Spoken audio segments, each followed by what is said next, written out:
नमस्कार, morning call में आप सभी का स्वागत है। मैं हूं हेमंत भाई। आगे बढ़ने से पहले आइए देख लेते हैं इस वक्त की बड़ी खबरें। कमजोर नतीजों के चलते अमेरिकी बाजारों में दबाव, मगर डाउ में मामूली तेजी। नैस्डैक 0.5% फिसला। एशिया में भी मिली जुली शुरुआत। एसजीएक्स निफ्टी में हल्की सी गिरावट। आज होगी अक्टूबर बाजार सीरीज की एक्सपायरी। ज्यादातर ब्रोकरेज हाउसेस को 8,650 से 8,700 के बीच निफ्टी की एक्सपायरी की उम्मीद। साइरस मिस्त्री ने बर्खास्तगी के फैसले को बताया अवैध। टाटा ग्रुप को $18 अरब के नुकसान का जताया आशंका। सेबी ने शुरू की मिस्त्री के दावों की जांच। एक्चुअल के बेहद कमजोर नतीजे, वॉल्यूम ग्रोथ -1% रही। हीरो मोटो के शानदार नतीजे बाजार बंद होने के बाद आए। मुनाफा 1,000 करोड़ रुपए के पार, मार्जिन्स भी रिकॉर्ड ऊंचाई पर पहुंचे। और मारुति से मजबूत नतीजों की आज उम्मीद। मुनाफा 52% उछलने का अनुमान। टीवीएस मोटर के वॉल्यूम ग्रोथ और मार्जिन्स बेहतर रहने का अनुमान। सबसे पहले देखिए एसजीएक्स निफ्टी कहां पर ट्रेड कर रहा है। जब कल भारतीय बाजार बंद हो रहे थे तो डाउ फ्यूचर संकेत दे रहा था कि 80-85 पॉइंट की गिरावट हो सकती है यूएस में, लेकिन आप देखिए ऐसा हुआ नहीं। डाउ जो है वो सुधर कर बंद हुआ है। इसीलिए एसजीएक्स निफ्टी आप देखिए मामूली ही सही हरे निशान के साथ आज ट्रेड कर रहा है। हालांकि संकेत इतने अच्छे नहीं है। इन संकेतों पर हम विस्तार से बात करेंगे। नीरज वाजपेयी हमारे साथ जुड़ेंगे, लेकिन आपको ये भी बता दें कि अनिल सिंघवी क्या कह रहे हैं, आज वो कैसे अप्रोच कर रहे हैं। एक्सपायरी का दिन है और उनकी राय आपकी स्क्रीन पर। वो कह रहे हैं कि उतार चढ़ाव भरा दिन देखने को मिल सकता है, वोलेटाइल सेशन देखने को मिल सकता है। और वो भी क्यों ना, देखिए आज नतीजे के लिहाज से बड़ा दिन आने है। Maruti, TVS motor, ONGC, IOC के नतीजे भी आने वाले हैं। टेक महिंद्रा के नंबर्स भी आएंगे। चलिए इस सब पर हम विस्तार से शो में बात करेंगे, लेकिन सबसे पहले देखते हैं ग्लोबल क्यूज किस तरह के संकेत दे रहे हैं। और बताने के लिए जुड़ चुके हैं मेरे सहयोगी नीरज। हाय नीरज, गुड मॉर्निंग। बताइए कैसे पढ़ेंगे इन क्यूज को, काफी कंफ्यूजिंग है, आपने कैसे रीड किया? Good morning Hemant. और अगर एक लाइन में मैं कहूं तो जो संकेत पूरी दुनिया के हैं थोड़े कमजोर कहे जाएंगे। खासतौर पे अमेरिकी बाजारों में आप देखिए नतीजों का सिलसिला चल रहा है। एप्पल के नतीजे कमजोर आए थे, इसके बाद स्टॉक की कल पिटाई हुई, लेकिन बोइंग के नतीजे बेहतर आए तो उसने स्टॉक को थोड़ा संभाला, मार्केट को थोड़ा संभाला। कल ये बात सही है कि डाउ में एक समय काफी ज्यादा 100 पॉइंट से तक गिरावट हो गई थी, लेकिन बाद में अच्छी उसमें रिकवरी देखने को मिली और डाउ तो रादर हरे निशान के साथ बंद हुआ। लेकिन दिक्कत वहां पर यह है कि जो कई सारे मल्टीपल फैक्टर्स उसमें काम कर रहे हैं, जैसे कच्चे तेल में कल पहली बार ब्रेंट $50 के नीचे चला गया, क्योंकि ओपेक को लेकर के भारी कंफ्यूजन नहीं, लोग इस बात से मुतमईन हो रहे हैं कि शायद प्रोडक्शन कट या फ्रीज जैसी कोई फैसला नहीं हो पाएगा। दूसरी तरफ जो आईईए की इन्वेंट्री का जो रिपोर्ट आ रही है उसमें लगातार ऊपर नीचे हो रहा है, तो उससे भी कोई डायरेक्शन नहीं मिल रहा है। तीसरी चीज जो सर्विस पीएमआई थी उसमें जबरदस्त उछाल देखने को मिला है, 2 पॉइंट के करीब ऊपर हो गया है, 54.8 के आसपास पहुंच गया। तो वो एक बहुत जिसको कहते हैं कि अच्छी खबर है, लेकिन मार्केट के लिए नेगेटिव है, क्योंकि इसी को लेकर के लोग अब ज्यादा कॉन्फिडेंट हो रहे हैं कि दिसंबर में फेड रेट हाइक हो सकता है। तो ये जो मल्टीपल फैक्टर है, क्रूड का, इकोनॉमिक डेटा का, रिजल्ट सीजन का, ये सारे मिलकर बाजार को थोड़ा डैम्पने के तौर पर देखने, इसलिए बाजार कमजोर रहा। यूरोपियन मार्केट में भी कमजोरी, और इसी वजह से आज एशियाई बाजार देखिए आप सबड्यूड से खुल रहे हैं या रादर कमजोर। और भारतीय बाजारों के लिए हेमंत आपको पता ही है कि बहुत अच्छे संकेत नहीं है। बिल्कुल नीरज, आप हमारे साथ बने रहिए। आपसे ये भी जानेंगे कि कौन से वो टॉप 5 स्टॉक्स हैं जहां पर आपकी नजर है। लेकिन सबसे पहले चलते हैं CNBC आवाज के मार्केट एडिटर अनिल सिंघवी के पास और उनसे जानते हैं कि वो कैसे देख रहे हैं आज के बाजारों को। Hi sir, good morning. बताइए कैसे खुलेंगे बाजार, क्या करना चाहिए? Good morning Hemant. शुरुआत तो मजबूती के साथ होनी चाहिए, क्योंकि जिस तरह से अमेरिकी बाजार उम्मीद के विपरीत मजबूत होकर बंद हुए हैं तो थोड़ा फर्क तो पड़ेगा। दूसरा ये कि 8,600 अब भी अहम लेवल बना हुआ है, एक्सपायरी का दिन है, लेकिन एक्सपायरी के दिन उतार चढ़ाव तो रहेगा। तो मुझे जो लग रहा है वो ये कि शुरुआत थोड़ी मामूली मजबूती के साथ, फिर धीरे धीरे शॉर्ट कवरिंग, थोड़ा और ऊपर बाजार जाने की कोशिश करेगा और बाद में दिन के दौरान फिर उतार चढ़ाव बढ़ेगा। तो 8,675, 8,700 वो रेंज है जहां पर आपको तेजी की पोजीशन में प्रॉफिट बुकिंग भी करनी चाहिए, और चाहे तो शॉर्ट्स भी कर सकते हैं, क्योंकि एफआईएस के आंकड़े अभी भी कमजोरी की तरफ इशारा कर रहे हैं। तो ऊपरी स्तर पर बाजार टिकेगा, इसकी संभावना थोड़ी सी कम है। और अब आपका स्टॉप लॉस वही कल वाला होना चाहिए, 8,575 के आसपास, जब तक वो लेवल न टूटे बहुत घबराने की जरूरत नहीं। बैंक निफ्टी पे एक ट्रेडिंग कॉल लेना थोड़ा सा मुश्किल हो रहा है। 19,300 19,700 ये बैंक निफ्टी की ट्रेडिंग रेंज नजर आ रही है और 19,500 के आसपास कल हम बंद हुए, जो एक अहम सपोर्ट है। आज बैंक निफ्टी की वीकली एक्सपायरी भी है और 19,300 पर highest open interest bank Nifty में पुट में बना हुआ है। तो मुझे लगता नहीं कि 200 पॉइंट से ज्यादा की कमजोरी बैंक निफ्टी में हो सकती है इन लेवल से, बल्कि हो सकता है थोड़ी बैंक निफ्टी भी एक बार रिकवरी दिखाने की कोशिश करे। दिक्कत एक ही है कि नतीजे जब बहुत साथ नहीं दे रहे हैं और टाटा ग्रुप के शेयरों में फिर से दबाव दिखे तो वो बाजार को बहुत ज्यादा मजबूत ना होने दे। लेकिन फिर भी ग्लोबल मार्केट्स और अगर भारतीय बाजार खुलने तक एशियाई बाजार मजबूत रहे तो मुझे लगता है एक रिकवरी का केस तो बनता है। वैसे अनिल, आप देखिए डाउ जो उम्मीद लगाई जा रही थी उतना नहीं गिरा है।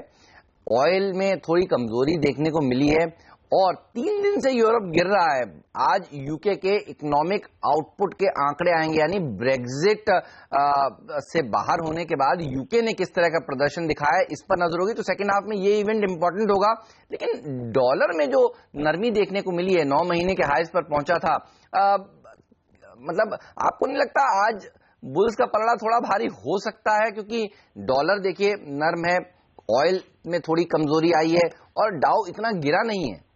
100%। और इसी वजह से मैं कह रहा हूं हेमंत की शुरुआत मामूली तेजी के साथ होगी और उसके बाद राइजिंग ट्रेंड होगा, धीरे धीरे ऊपर की तरफ जाएंगे।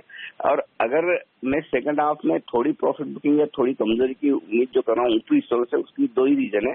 एक तो एफआईएस की बिकवाली के आंकड़े और दूसरा एक हम 8,700 को पार नहीं कर पा रहे हैं और एक्सपायरी का दिन है तो थोड़ी सी वॉलेटिलिटी होती है। लेकिन अगर आपको एक डायरेक्शनल कॉल लेकर ट्रेड करना है तो वो खरीदारी वाला होगा और स्टॉप लॉस बहुत क्लियरली डिफाइंड है। कल भी देखिए ना 8,600 को हमने तोड़ा नहीं, 2-4 पॉइंट की बात अलग हो सकती है, लेकिन 8,575 बहुत strong stop loss support level मानकर आप खरीदारी कर सकते हैं। अगर सुस्त शुरुआत हो तो इससे बढ़िया मौका नहीं हो सकता। बिल्कुल। चलिए, तो आज अगर ध्यान होना चाहिए तो तेजी की तरफ थोड़ा सा होना चाहिए।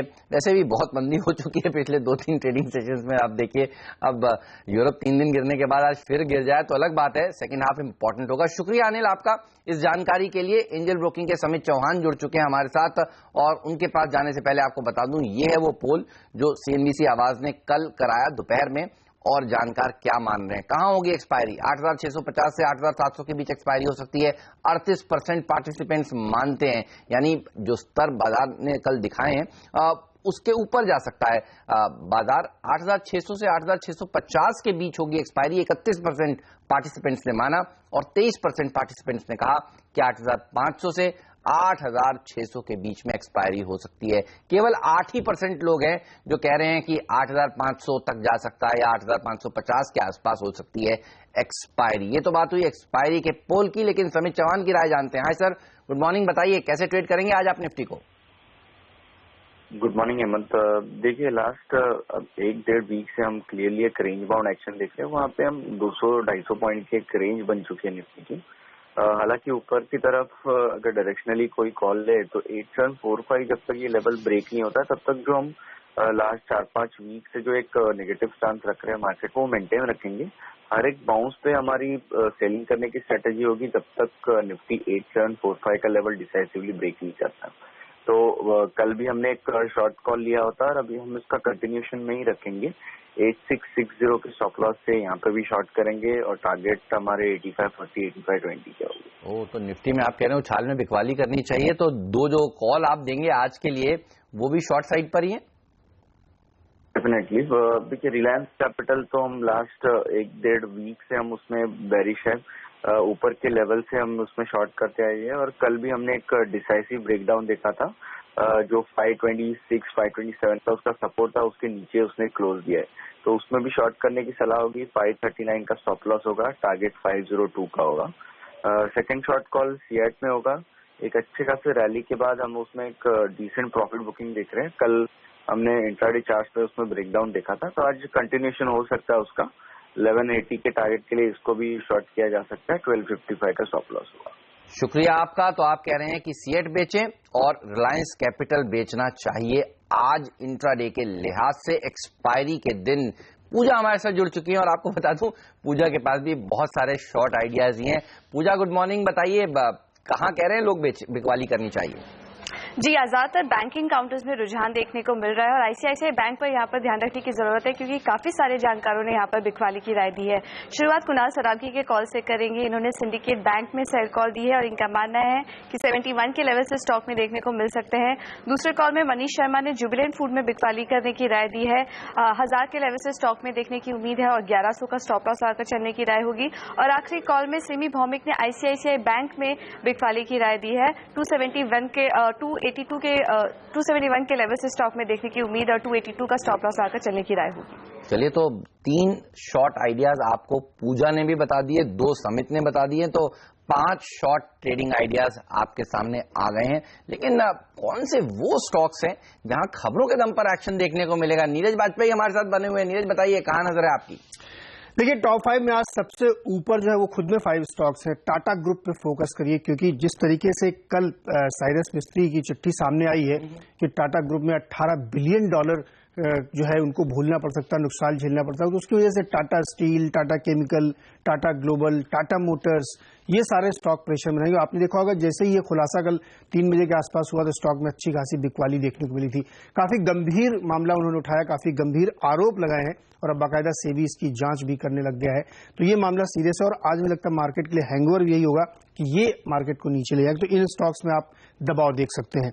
दूसरा स्टॉक इन्फीबीम होगा, एक ऑनलाइन टेक्नोलॉजी प्लेटफॉर्म कंपनी है और इसका आईएलएफएस के साथ एक बड़ा करार हुआ है। ये एक सिग्निफिकेंट माना जा रहा है क्योंकि पहली बार ये ई कॉमर्स से बाहर हटके इसने करार किया है, इसलिए इन्फीबीम के लिए एक अच्छी खबर है। लेकिन नोएडा टोल ब्रिज के लिए एक बुरी खबर यह है कि जो एकमात्र उनका टोल रोड है दिल्ली नोएडा को जोड़ने वाला, उसको पूरी तरीके से फ्री कर दिया है। इलाहाबाद हाई कोर्ट का फैसला, बहुत दिनों से वहां पे संघर्ष चल रहा था, आसपास के किसान इस बात की मांग कर रहे थे और अब बाकायदा फ्री हो गया। तो ये स्टॉक के लिए काफी निगेटिव खबर होगी। डॉक्टर रेड्डीज के लिए अच्छी खबर है क्योंकि इन्होंने एक टाई अप किया है अमेरिकी मार्केट के लिए ग्लैंड फार्मा के साथ। वो एक बड़ा इनके लिए पॉजिटिव आया क्योंकि अमेरिकी मार्केट सबसे इंपॉर्टेंट है और वहां स्टैब्लिश होने के लिए लगातार ये कोशिश कर रही है कंपनी और ये स्टैब्लिशमेंट उसको अच्छा पेनिट्रेशन मार्केट में देगा। तो ये एक पॉजिटिव खबर है। लेकिन इंडियन ह्यूम पाइप के लिए भी बहुत पॉजिटिव खबर है। अच्छे नतीजों के साथ साथ कंपनी ने बोनस का भी ऐलान किया है, ये बहुत सिग्निफिकेंट है। हमें लगता है इससे स्टॉक में अच्छी रैली देखने को मिल सकती है।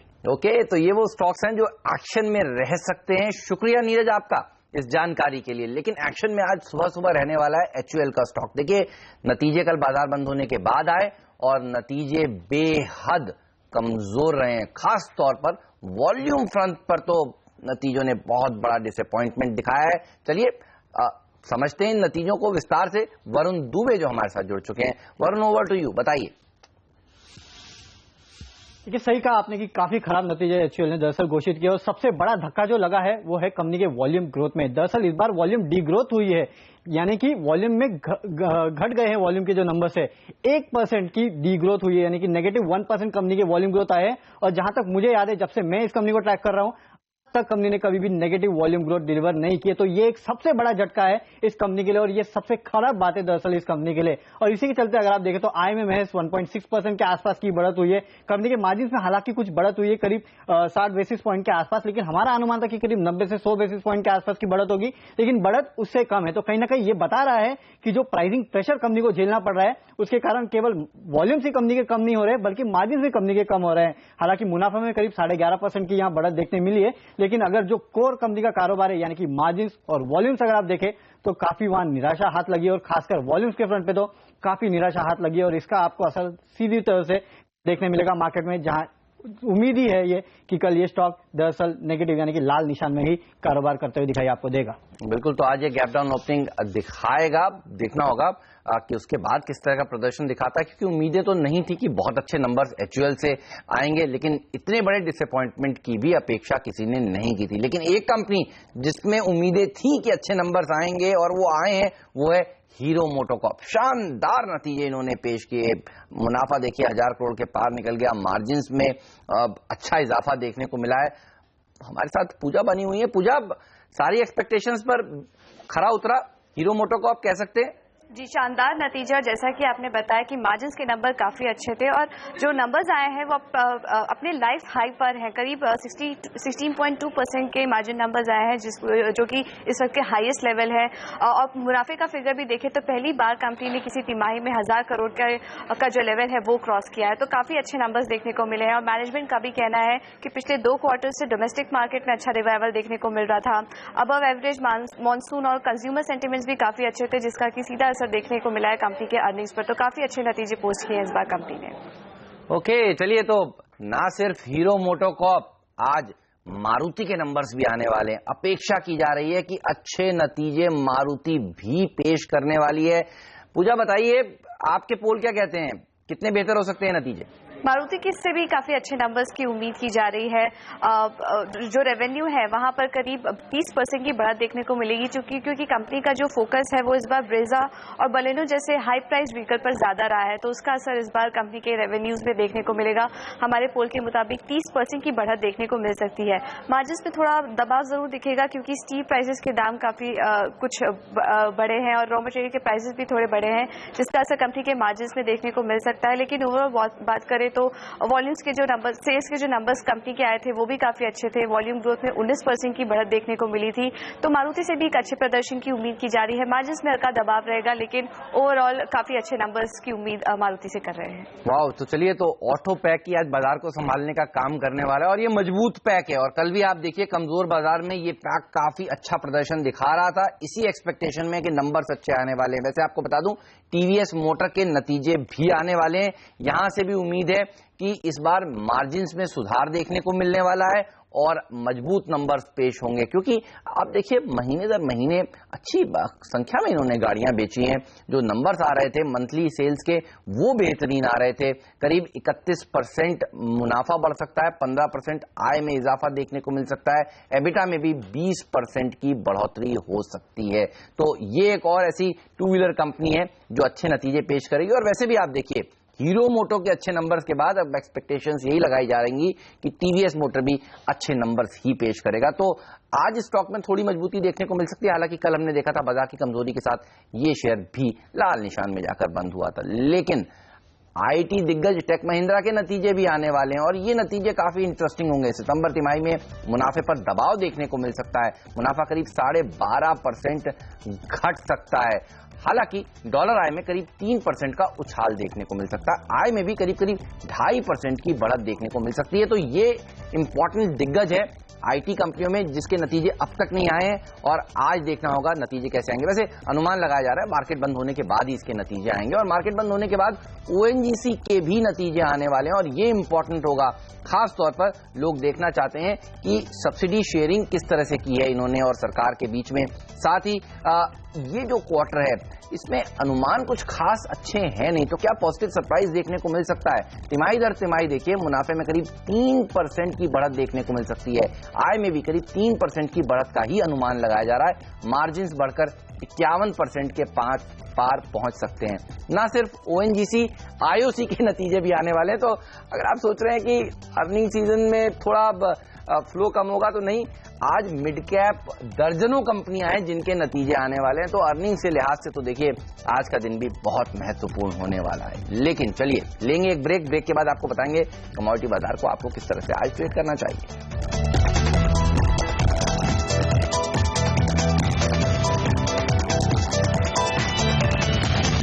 स्वागत है आप सभी का सीएनबीसी आवाज पर और अब बात करते हैं कमोडिटी बाजार की। जी हां, कमोडिटी बाजार में आप देखिए कच्चे तेल में अंतर्राष्ट्रीय बाजार में एक बड़ा गिरावट देखने को मिलती है। आज जरूर आपको ब्रेंट क्रूड थोड़ा सा फ्लैट दिख रहा है, लेकिन 2% ये लुढ़का है। इसके अलावा बात करें करेंसी मार्केट की, आज किस तरह की ओपनिंग होगी और कच्चे तेल को आज घरेलू बाजार में किस तरह से ट्रेड करना चाहिए।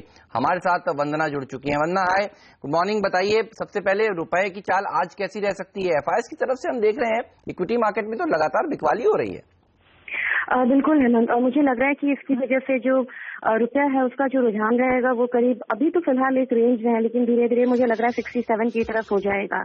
तो फिलहाल मुझे लग रहा है कि जिस तरीके से और मंथ एंड जब भी आता है तो जिस तरीके से डॉलर में पेमेंट होती है क्रूड वगैरह की, तो थोड़ा सा हम वीकनेस आते हुए देखते हैं रुपए में। और हालांकि डॉलर इंडेक्स भी बहुत तेज है और 98 से ऊपर कंफर्टेबली ट्रेड कर रहा है। मुझे लग रहा है कि थोड़ा सा वीकर साइड ही होना चाहिए और एक टाइट रेंज में होना चाहिए। बायस जो होगा वो डाउन साइड का ही होगा, तो 66.75 से लेके 66.9 तक का जो रेंज है ये मेंटेन कर सकता है आज INR। ओके, तो ये राय रुपए पर। शुक्रिया वंदना आपका इस चर्चा में शामिल होने के लिए। लेंगे एक छोटा सा ब्रेक के बाद भी खबरों पर हमारी नजर बनी रहेगी। आप देखते रहिए CNBC आवाज। स्वागत है आप सभी का CNBC आवाज पर। जी हां, अक्टूबर सीरीज की आज होने वाली एक्सपायरी और वॉलेटाइल सेशन रह सकता है। CNBC आवाज के मार्केट राइटर अनिल सिंह भी ये कह रहे हैं। और देखिए वॉलेटिलिटी तो अभी बाजार खुला नहीं है, दिखने लगी है। 2 पॉइंट ऊपर था SGX निफ्टी, अब 13 अंक की गिरावट देखने को मिल रही है। दरअसल FIIs ने जिस तरह से बिकवाली करी है, कल भी देखिए कैश मार्केट में 1450 करोड़ रुपए के आसपास की सेलिंग जो हुई है, उससे बाजार का मूड बिगड़ा हुआ है। और ये राय देखिए निकल कर आ रही है समित चौहान की, जिनसे हमने कुछ देर पहले बात करी। वो भी कह रहे हैं बाजार अगर ऊपर खुले तो बेचना चाहिए आपको। और ज्यादातर एक्सपर्ट्स जो मान रहे हैं आज एक्सपायरी जो हो सकती है वो 8650 से 8700 के बीच हो सकती है, ये 38% जानकार मानते हैं। और 31% जानकारों का कहना है कि ये जो स्तर आपको दिख रहा है 8600 के आसपास का, यही हो सकती है एक्सपायरी। 8600 से 8650 के बीच होगी एक्सपायरी, ये 31% मानते हैं। तो एक्सपायरी कमोवेश इन्हीं लेवल्स पर होने वाली है।